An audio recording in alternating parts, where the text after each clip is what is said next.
Hey guys, welcome back हो गया channel पर। अच्छा जी, बात करेंगे हम स्ट्राइक वाली दीदी के बारे में। स्ट्राइक वाली दीदी ने अपने कमेंट तो छोड़ दिए हैं खेलना, लेकिन उनकी जो इंस्टा की स्टोरीज है ना, वो बहुत कुछ बयान कर रही हैं। और इतना डबल फेस कोई हो सकता है, इतना ज़्यादा कोई मतलब इस तरीके से रिएक्शन दे सकता है, मैं पहली बार सोच रही हूँ। मतलब आपने खुद वो काम किए हैं, देन उसके बाद आप इतना इनोसेंट कैसे बन सकते हो? इस बंदी की इनोसेंट तो मुझे समझ में ही आ गई है। मतलब आप धज्जियाँ उड़ा दो लोगों की, आप उस औरत की धज्जियों पे धज्जियाँ उड़ा दो, आप अपना आपका भाई बैठकर अपने आप को एक इतने सेंसिटिव केस से मिला दे कि जिसका लोग तसव्वुर भी नहीं कर सकते। लोग चाहेंगे भी नहीं कि कोई ऐसा केस दूसरा कभी ज़िंदगी में आए या हमको ऐसा कोई केस देखना पड़ जाए। इतना सेंसिटिव वो केस है।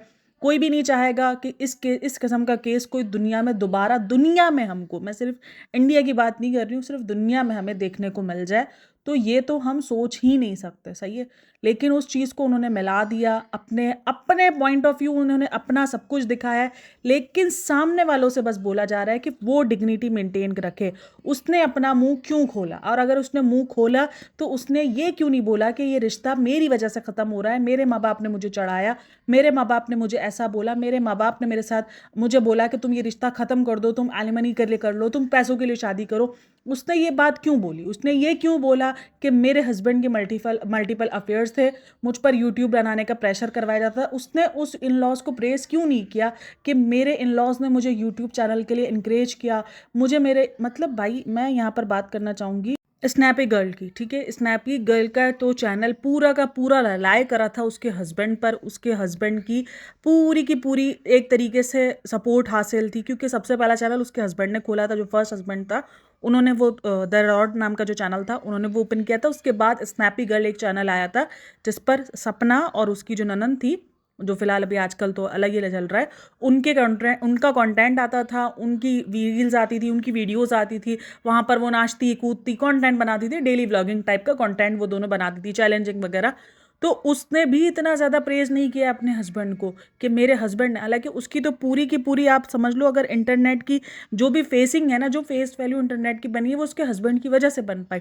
उसका हस्बैंड पहले इतना फेमस हुआ, उसके बाद वो इतनी जल्दी फेमस हो गई।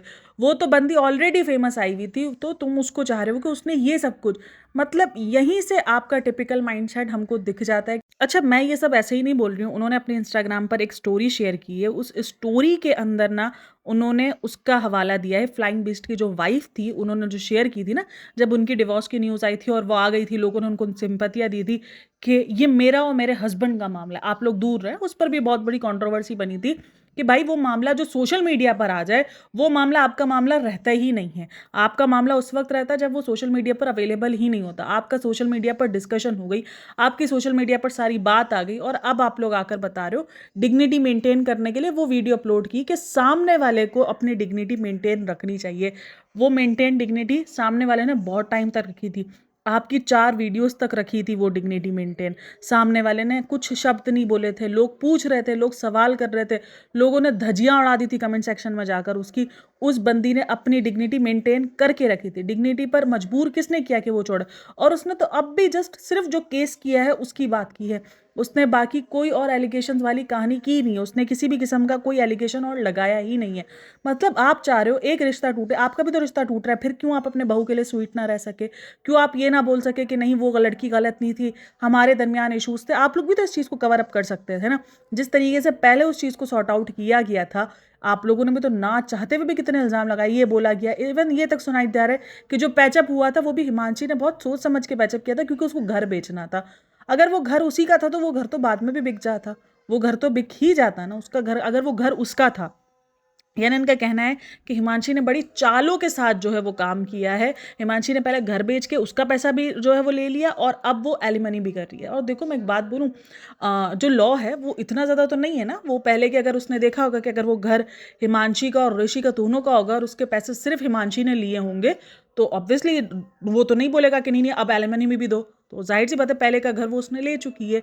एलिमनी और ये सारी चीज़ें वो बहुत सारा, अच्छा मैं इसको बहुत ज़्यादा रीड कर रही हूँ इसलिए मुझे थोड़ा सा अंदाज़ा हुआ है कि वो कितना ज़्यादा होता है। अच्छा, मुझे किसी ने कहा भी था कि आप लोग ज़रा बताना कि पाकिस्तान में क्या इशू होते हैं। देखो पाकिस्तान में मैंने बहुत बारी बता दिया कि निकाहनामे के अंदर शकें होती हैं। निकाहनामे में अगर आपने लिख दिया है तो आपको हिस्सा मिलेगा। आपको जो भी आपका डिवोर्स अगर हस्बैंड देता है तो फिर वो लिखा होता है ना कि एक होती है शक जिसके अंदर लिखा होता है कि अगर हस्बैंड दूसरी शादी करता है या हस्बैंड अगर डिवोर्स देता है तो आप लोग पहली बीवी क्या क्या मतलब कि ले सकती है या उसको क्या क्या मिल सकता है। तो वो लिखवाए अगर कि भाई ये जो घर होगा वो मेरे नाम पर हो जाएगा या इतने पैसे होंगे वो मुझे मिलने चाहिए, इस तरीके का लिखवाना होता है। लेकिन हमारे इधर उसको कट कर दिया जाता है। तो इसलिए अगर कभी कोई डिवोर्स हो जाती है तो हमारे इधर एलिमनी सिर्फ बच्चा अगर होगा और अगर वो बच्चा लड़की लेगी और वो बच्चा लड़की के पास रहेगा तो वो एलिमनी के नाम पर नान नफका ले सकती है। मंथली नान नफका जो भी होगा वो कोर्ट डिसाइड करेगी, जो भी हस्बैंड की इनकम होगी उसके हिसाब से वो नान नफका डिसाइड होगा और फिर वो उसको मिलेगा। वरना अदरवाइज वो डिवोर्स के बाद जो उसका हक मैल लिखा हुआ होगा सिर्फ वो ले सकेगी और अगर उसके नाम पर कुछ प्रॉपर्टी होगी तो वो ले सकेगी, बाकी अदरवाइज उसको कुछ भी नहीं मिलना है अपने हस्बैंड का। हाँ अगर बच्चे हुए तो केस डिफरेंट हो जाता है, लेकिन अगर बच्चे ना हुए तो फिर केस डिफरेंट नहीं होता है। केस फिर इस तरीके से, क्योंकि हमारे इधर निकाहनामा इस सूरतों में बहुत मायने रखता है। हमारे इधर जो भी शर्तें जो भी सारी चीज़ें हो रही होती है वो निकाह के दरमियान ही हो जाती हैं। बाकी फिर अगर कोई नाम और कर दिया कि हाँ ठीक है मोहब्बत में नाम पर कर दिया फिर डिवोर्स हो गई तो वो नाम वगैरह की जो भी चीज़ होगी वो फिर अपने लिए कह ले सकते हैं कि भाई वो तो मेरे नाम पर ही है ना, मैं ले सकती हूँ। लेकिन अदरवाइज अगर उसके नाम पर कोई प्रॉपर्टी या कुछ भी नहीं हुआ तो फिर ऐसा कुछ भी नहीं होगा, फिर डिपेंड हो जाता है बच्चों पर। तो ये देख लो, ये है this is what actual women is gratitude humbleness. तो ये हम्बलनेस तो वो उस वक्त दिखाती, उसको तो ये सब कुछ करने की ज़रूरत ही नहीं थी जब ऋषि तक, अगर ऋषि ने ज़बान नहीं खोली होती या ऋषि ने वो 4 वीडियोस अपलोड ना की होती तो ये चीज़ तो आप अपने भाई को भेजो सबसे पहले। तो मतलब औरत से आप लोग सब कुछ कहो कि मतलब यहाँ पर देख लो जो एक डिवोर्स वाला सीन हो रहा है, अब तो डिवोर्स हो गई है ना, ठीक है ना, डिवोर्स वाला सीन चल रहा है तो अब तो ये दोनों की राहें जुदा हो गई है। तब भी उस बंदी से क्या एक्सपेक्ट किया जा रहा है कि वो बंदी इस तरीके की डिग्निटी मेंटेन करे, वो इस तरीके से हम्बलनेस दिखाए, वो इस तरीके से दुनिया के सामने आकर अपने हस्बैंड का पक्ष रखे। मतलब आज जब डिवोर्स पर कहानी जा चुकी है तब भी ये लोग उस लड़की से ये सब कुछ चाह रहे हैं। तो जस्ट थिंक अबाउट इट कि जब वो डिवोर्स नहीं हुआ होगा तो तब इन लोगों ने क्या नहीं सोच के रखा होगा, कितना ज़्यादा मतलब उसके लिए एक अलग अलग लेवल बना के रखे होंगे कि ये वो लेवल है तुम इसको क्रॉस करोगी। जो अभी ये सोचे, ये सब कुछ करके ना आप लोग बहुत ज़्यादा अपनी मेंटेलिटी शो कर रहे हो। कहीं ना कहीं ये सब कुछ ना उसके लिए बहुत फ़ायदेमंद हो रहा है। ऑडियंस उसकी एक वीडियो आई, उसके बाद वो खामोश हो गई, उसके बाद वो अपना नॉर्मल ज़िंदगी अपनी नॉर्मल रूटीन्स दिखा रही है। आज भी इसकी वीडियो अपलोड हुई है मीशू वाली, जस्ट उसके अलावा उसने कुछ भी नहीं बोल रही है। इवन वो ऐसे कोई कमेंट्स भी लाइक नहीं कर रही है जिसके अंदर ऋषि को गंदा बोला जा रहा है, बिल्कुल वो लाइक भी नहीं कर रही है। हाँ कमेंट डिलीट नहीं करी वो एक अलग बात है, लेकिन वो लाइक भी नहीं कर रही है। आपके भाई ने तो वो सारे कमेंट्स लाइक किए थे जिसके अंदर गंदगी उसको बोली गई थी, हिमांशी को बोला गया था कि गोल्ड डिगर है, ये है वो है। तो ये तो बहुत बड़ी बात है यार, आप लोग खुद देखो। मतलब आप अब भी उस लड़की से चाह रहे हो कि वो इस किस्म का बिहेवियर दिखाए और आप लोग वो बिहेवियर, हाँ हम बिल्कुल आप लोगों को उस टाइम पर सपोर्ट करते, बिल्कुल सपोर्ट करते अगर हिमांशी की साइड से इतना ज़्यादा सब कुछ आया होता। मतलब एक तरफ ऋषि तो अपना दिखा रहा होता, अपनी डिग्निटी को मेंटेन करके रखा होता और एक साइड पर हिमांशी सिर्फ जो ना आकर इल्ज़ाम पे इल्ज़ाम इल्ज़ाम पे इल्ज़ाम लगाई जा रही होती। तो बिल्कुल हिमांशी को राइट होते हुए भी लोग उसको ट्रोल करते कि भाई एक साइड से अगर खामोशी है और अगर एक साइड अपना ऑफलाइन केस सॉल्व करना चाह रहा है तो तुम उसको क्यों ऑनलाइन ला रही हो, तुम उसको क्यों गंदा कर रही हो जब वो अपनी तरफ से खामोश है। तो यहाँ पर उलट सुई ना, मतलब ये चाह रहे हैं कि हमारा जो दिल चाहे, मेरा भाई जो चाहे वो वीडियोज़ बनाए, वो वीडियो बनाकर अपनी भड़ास निकाले, लेकिन सामने वाला सिर्फ आकर ये बोले कि कैसे हिम्मत हो रही है ऋषि के बारे में। तो ऋषि को तो बोला ही नहीं जा रहा। जब ऋषि की वीडियोस बन रही थी तब गालियां किसको पड़ रही थी? हिमांशी को। ग्लैम गर्ल का बेड़ा गर्क किया गया था, उसको गोल्ड डिगर, उसको पता नहीं क्या कुछ बना दिया गया था। ब्यूटी देख के शादी नहीं करनी चाहिए, इस तरीके की लड़की निकलेगी, इस तरीके की। मतलब आपने भी इसके कैरेक्टर पे कम तो बात नहीं की। आपको क्या लग रहा है अगर आप कमेंट्स कर अगर वो कमेंट्स डिलीट कर दोगे तो लोग भूल जाएंगे कि आपने कुछ नहीं बोला? अगर फ्लाइंग बीस्ट की वाइफ ने अगर अपने लिए आकर बोला, अपने हस्बैंड के लिए आकर स्टैंड लिया था, तो उसका हस्बैंड इस तरीके से विक्टिम कार्ड प्ले नहीं कर रहा था। वो अपने आप को ऐसे केस से नहीं मिला रहा था जो कि बहुत सेंसिटिव केस था। वो अपने आप से डिग्निटी मेंटेन किया हुआ था, उसने भी टोटल डिग्निटी मेंटेन की हुई थी। और उस सीन में क्या हुआ था, उस सीन में जब ये वीडियो वायरल हुई थी फ्लाइंग बीस्ट की वाइफ की, और उसकी फ्लाइंग बीस्ट की वाइफ की वीडियो वायरल हुई थी जहाँ पर वो बता रही थी कि छल कपट किया गया, ये सब कुछ हुआ है। तो उसके बाद जो मेन हेट मिला था ना, वो हेट मिला था उसको, फ्लाइंग बीस्ट को, ठीक है, गौरव को मिला था, गौरव तनेजा को वो हेट मिला था। तो इसलिए वो आई थी उनका साथ देने। लेकिन यहाँ पर तो कहानी ही उलटती, यहाँ पर तो ऋषि की वीडियोस के आने के बाद ग्लैम गर्ल को हेट मिल रहा था। तो आप ये कौन सी डिग्निटी मेंटेन करने की बात कर रही हो?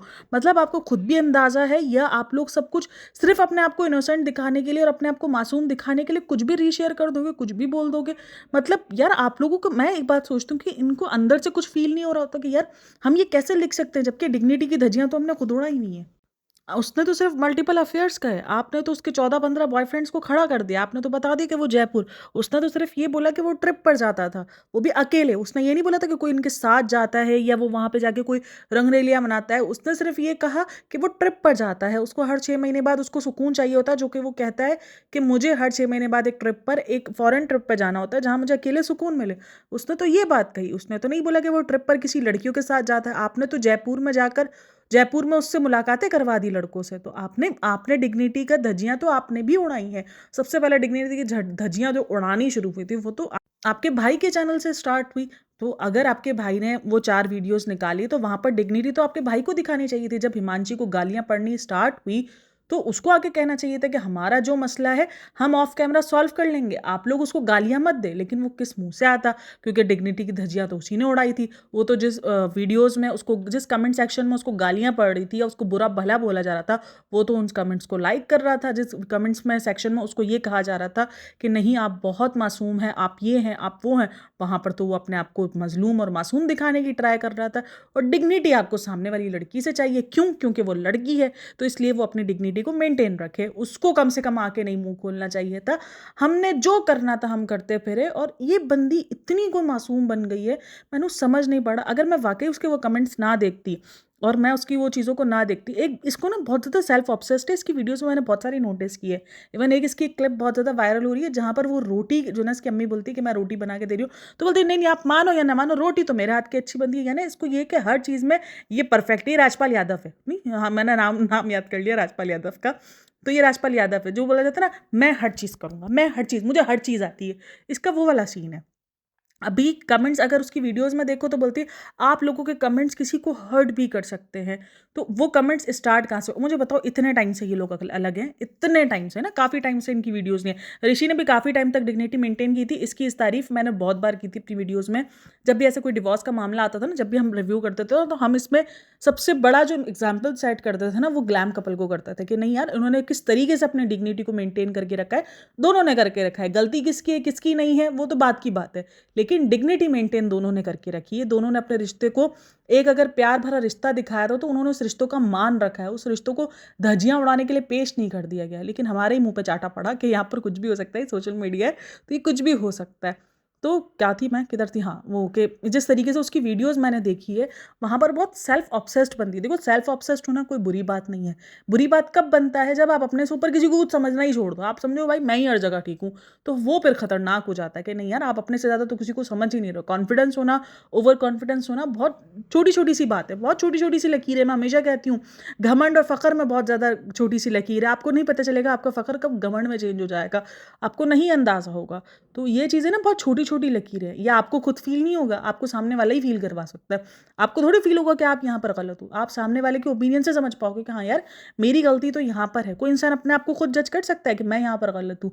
बहुत कम लोग ऐसे होते हैं जो अपने आप को खुद, अपनी गलती को खुद जज करते हैं, अपने आप को खुद खटेरे में लाके खड़े रखने के, नहीं यार हमने कहाँ गलती की थी, हम किधर गलत थे। बहुत कम लोग होते हैं, वरना अदरवाइज सामने वाली की पार्टी हो रही होती है। तो ये बोलती है कि आप लोगों के कमेंट किसी को हर्ट कर सकते हैं, और आप लोग जो ना वो लिखते हुए सब भूल जाते हो, मर्यादा वर्यादा जो भी सारी चीज़ें होती हैं। तो वो चीज़ तो शायद आप भी भूल गई थी, तब भी आपने इतना भयंकर किस्म का, ठीक है मैं मानती हूँ, मैं एक बात मानूँ कि उसके माँ बाप पे बात आई थी, गुस्सा आएगा। कोई भी अपने माँ बाप को गलत नहीं बोलेगा। मैंने उस भी वीडियो में कहा था किसी के माँ बाप गलत नहीं होते। बात सारी आती है जब वो सास और ससुर बनते हैं, ठीक है ना, जब वो इन लॉज बनते हैं, बात सारी घूम फिर कर यहाँ आती है। कोई किसी के माँ बाप भी, खास करके किसी बेटी को अपने माँ बाप कभी गलत नहीं लगेंगे। लेकिन देखो एक मैं बात बताऊँ, मैं खुद एक नंद हूँ, मैं खुद एक नंद हूँ, मेरे पास खुद की एक भाभी है। मैं अपने को बढ़ाई नहीं बता रही हूँ, लेकिन ना आप अपने ऊपर ना, जब भी देखो सास बहू के मसले हर घर में चलते हैं, हमारे घर में भी 100 मसले होते हैं, हमारे घर में भी 100 चीज़ें होती है। लेकिन जब आपको पता है कि आप एक घर का बहुत बड़ा, एक बहुत अहम हिस्सा रखते हो, तो फिर आप अपनी अहमियत जानते हो, आपको पता होता है कि कहाँ किसको कहना है। ये नहीं है कि जस्ट मेरी माँ ही हर जगह गलत है, नहीं मम्मी को भी समझाती हूँ, कितनी सारी बातें होती है मैं उनको रख के समझाती हूँ, वो समझती हैं। देखो वो उनको तो सेम बात वही है ना कि कोई भी इंसान ना अपने आप को गलत नहीं समझता, उसको लगता है कि मैं ठीक हूँ। कहीं बहुत जगह पे मैं अपनी भाभी को कॉल करके, तो दोनों मेरी बातों का मान रखते भी कि नहीं यार हम समझते हैं, क्योंकि तीसरा बंदा ही हमें बता सकता है कि हम कहाँ गलत है और कहाँ सही है। तो वही सीन होता है। तो अब एक ना बहुत रिश्ता लगता है, मेरे माँ बाप मेरे लिए गलत नहीं है, मेरी बुक में वो कहीं भी गलत नहीं है। मेरे लिए उन्होंने हर चीज़ की है, मैं उनको अपने लिए अपना हर चीज़ मानती हूँ। अगर वो कभी कुछ करते भी हैं तो हम बेटियाँ हैं ना, हम इग्नोर कर जाएँगे। बहुओं को उन सब चीज़ों पे ना थोड़ा-सा ज़्यादा इफ़ेक्ट हो जाता है क्योंकि वो बहू हैं, वो कहीं और से आई नहीं है, तो उनको इफ़ेक्ट होता है उन सारी चीज़ों का। हमारे साथ, हम दोनों के साथ अगर सेम चीज़ होती है ना, मेरी भाभी के साथ और मेरे साथ, मुझे इतना इफ़ेक्ट नहीं करेगी क्योंकि मेरे लिए वो मेरे माँ-बाप है, उसके लिए वो उसके सास-ससुर है। ठीक है ना? तो ये रिश्तों को देखने का नज़रिया अलग होता है, हर रिश्ता अलग नज़रिए से हो रहा होता है। अब वहाँ पर अगर आपके लिए आपके माँ-बाप गलत नहीं है, कोई आपके माँ-बाप पे सवाल नहीं उठा रहा, वो उठा रहे एक सास-ससुर पे सवाल उठा रहे कि जब आपके पास एक इन-लॉज़ थे, जब आपके पास एक बहू थी, तो उसका कैसे, उसको किस तरीके से ट्रीट किया गया, उस पर सवाल उठा रहा है। अपनी बेटी को कौन गलत बोलेगा, या बेटी अपने माँ-बाप को गलत कैसे बोल सकती है? भाई दीपिका जैसी बेटियाँ थोड़ी हैं सारी की सारी, जो अपने माँ-बाप के साथ गुज़ारे हुए वक़्त को ब्लैक पैच बोल दें। देखो, हर किसी की ज़िंदगियों में कुछ ना कुछ 19-20 होता है। मैं ये नहीं बोलती हूँ कि नहीं होता है, हमने भी बहुत कुछ झेला है, जो हमारे मुताबिक शायद हमारे लिए वो वक़्त अच्छा नहीं रहा है, लेकिन फिर भी हमें पता है कि आज भी अगर 90% लोगों का मूड यही होगा कि भाई हमें बचपन में वापसी जाना है। हमें वो बचपन, 10% लोग होंगे जिन्होंने ऐसी-ऐसी ट्रेजेडियाँ देखी होंगी अपनी ज़िंदगियों में, जो वो नहीं दोबारा दोहराना चाहेंगे। लेकिन वो फिर भी चाहेंगे कि अगर उस ट्रेजेडी को हमारी ज़िंदगी से रिमूव कर दिया जाए, तो हम फिर भी वो बचपन जीना चाहेंगे। हम वो अपने माँ-बाप के साथ वो लापरवाही वाली ज़िंदगी जीना चाहेंगे। वो सब चाहेंगे। सबकी ख्वाहिश आजकल यही है, जितना स्ट्रेस आजकल की नौजवान नस्लों को मिला जा रहा है, जितना वो स्ट्रेस में बड़ी हो रही है, हर तरीके का स्ट्रेस ना आजकल नौजवान नस्ल को मिल रहा है। तो उसके लिए तो परफेक्ट एरा होता है कि भाई दोबारा बचपन में चले जाना, तो वही सीन होता है ना। तो आपको कोई भी ये नहीं कह रहा कि आपके माँ-बाप आपके साथ गलत है या आपके माँ-बाप ही रॉन्ग है, जस्ट गलतियाँ अब भी दोनों साइड पे लोग बात कर रहे हैं कि गलती, लेकिन हाँ, हिमांशी की साइड इसलिए लोग समझ रहे हैं क्योंकि केस चल रहा है। हिमांशी ने खुद केस किया है, हिमांशी इतनी बड़ी-बड़ी बातें आकर झूठ नहीं बोलेंगी। हिमांशी ये नहीं बोलेगी कि मेरे साथ जो है वो, हिमांशी यहाँ पर ये बात कर रही है मल्टीपल अफेयर्स की, और वो चीज़ उसने अपने केस में भी लिखी हुई होगी, तभी वो यहाँ पर आकर ये बात कर रही है। क्योंकि उसको भी पता है जब एक चीज़ कोर्ट में चली जाए तो फिर आपको बहुत संभल के ना बयानबाजी करनी होती है, बहुत संभलना पड़ता है आपको। सही गलत का थप्पा तो किसी ने भी नहीं लगा दिया है, लेकिन आपकी हरकतों की वजह से हिमांशी कहीं ज़्यादा सही साबित हो गई है। वरना सिर्फ हिमांशी की वीडियो आती है ना, लोग फिर भी डाउट में रहते हैं। मैं बता रही हूँ, सिर्फ हिमांशी और ऋषि की वीडियोज़ आती है ना, लोग फिर भी डाउट में रहते हैं। और इवन मैं भी उस टाइम पर मैंने भी कहा था ये बात को कि नहीं यार, हमें वेट करना चाहिए, हम वेट करेंगे। हालाँकि वो लड़की है, सिंपैथी उसके साथ ज़्यादा हो जाती है, लेकिन फिर भी कहता है कि नहीं यार, वेट करेंगे, हम देखेंगे। कहानी कहाँ खराब हुई, जब आपने आकर जो है वो पूरा घोषणा-खबारा कर दिया, सब कुछ क्लियर हो गया कि भाई यहाँ तो हिमांशी ही अब 99% राइट हो गई है हम सबके लिए।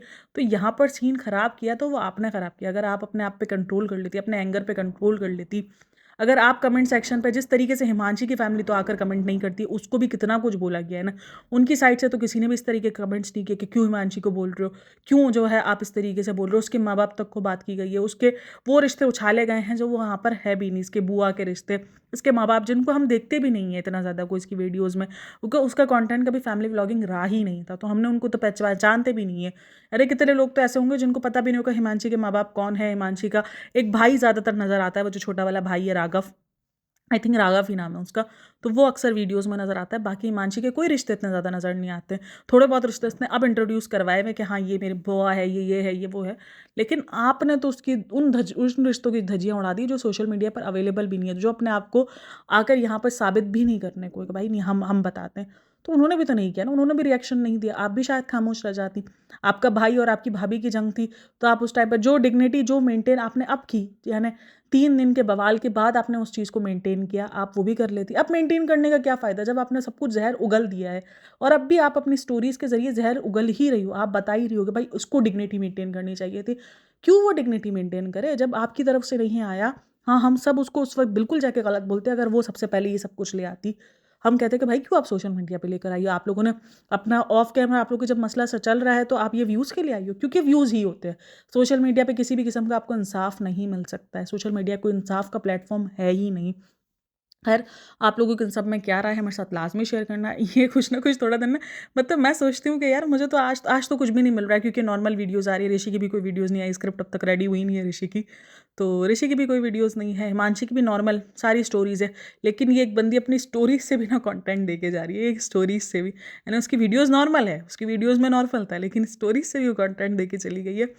तो ख़ैर आप लोगों की क्या राय है? अच्छा जी, रेडिट पर जो है ना वो सपोर्ट किया गया था। रेडिट पर मेरी उसका पिक्चर लगाई गई थी और मुझे सपोर्ट किया गया था। बट कुछ चैनल्स हैं ना, कुछ लोग हैं जो समझते हैं कि हाँ, इन पॉडकास्टर्स के साथ सही होता है। क्यों? क्योंकि रेडिट से मसाला उठाते हैं और बगैर रेडिट को क्रेडिट दिए हैं और वो लोग पोस्ट कर देते हैं। और दादागिरी दिखाते कि रेडिट किसी के बाप का थोड़ी है, ये थोड़ी है। बट ये दादागिरी कभी मेरी पॉडकास्ट में आपको नहीं मिलेगी, क्योंकि मेरा भाई मानना यही है कि सिंपल क्रेडिट दे दो। अगर आप किसी से इंस्पायर्ड हुए हो, आपने किसी से वीडियोस देखी हैं, किसी से इंस्पिरेशन लिया है, तो इट्स ओके आपको उसको बोलने में कि मैंने ये इन्फॉर्मेशन मुझे रेडिट से मिली है, ये इन्फॉर्मेशन मुझे यहाँ से मिली है, तो इट्स ओके। क्योंकि आप किसी के घर जाके सीसीटीवी कैमरा, तो मुझे इवन हमारा जो रिव्यूज़ का काम होता है वो भी हमें उन्हीं के व्लॉग्स देख कर मिलता है। खैर भाई, सपोर्ट बहुत मायने रखता है, थोड़ा बहुत भी, छोटा बहुत भी सपोर्ट हो, बहुत मायने रखता है छोटा बहुत। तो भाई थैंक यू सो मच जिसने भी सपोर्ट किया है, वाकई मुझे बहुत सपोर्ट मिला है। इवन मेरा इंस्टाग्राम भाई बहुत ज़्यादा, मुझे वहाँ से मेरी सब्सक्राइबर्स ने मुझे सपोर्ट दिया है इतना। आई थिंक सो उन्होंने कमेंट सेक्शन में मुझे प्यार नहीं जताया जितना उन्होंने मुझे बैक कैमरा हिम्मत दी है। मैं कहा नहीं, मैं परेशान नहीं हूँ, और मैं वाकई परेशान नहीं हूँ, क्योंकि मैंने हर चीज़ एक बार कही है कि मेरा घर सोशल मीडिया से नहीं बिलोंग करता, मेरे घर के खर्चे सोशल मीडिया से नहीं चलते हैं, मेरा घर सोशल मीडिया पर नहीं निर्भर करता है। और अल्लाह पाक कभी भाई किसी की ऐसी सिचुएशन लाए भी ना कि जिसके लिए सोशल मीडिया जो ना एक घर चलाने का ज़रिया बन जाए, क्योंकि आपको नहीं पता कि थोड़ा सा भी 19-20 हो जाता है तो वो कितना टेंशन। इवन मेरा सोशल मीडिया पे कोई घर नहीं निर्भर है ना, लेकिन फिर भी मेरा थोड़ा सा इधर उधर चैनल हो जाता है ना, आपको इफेक्ट करना शुरू कर देता है, आपको वो चीज़ ना हो रहा होता है कि यार अब क्या होगा, क्योंकि आपने बहुत मेहनत की होती है उस चीज़ पर। तो उस चीज़ से तो जो सोचो जिनके तो घर इस चीज़ पे चल रहे होंगे, और अगर आप इस तरीके से किसी का भी चैनल वगैरह बंद कर दोगे तो फिर वो कहानी अलग हो जाती है। तो खैर, आप लोगों की क्या राय है मेरे साथ लाजमी शेयर करना। And thanks for listening, watching, take care, bye bye, अल्लाह हाफ़िज़।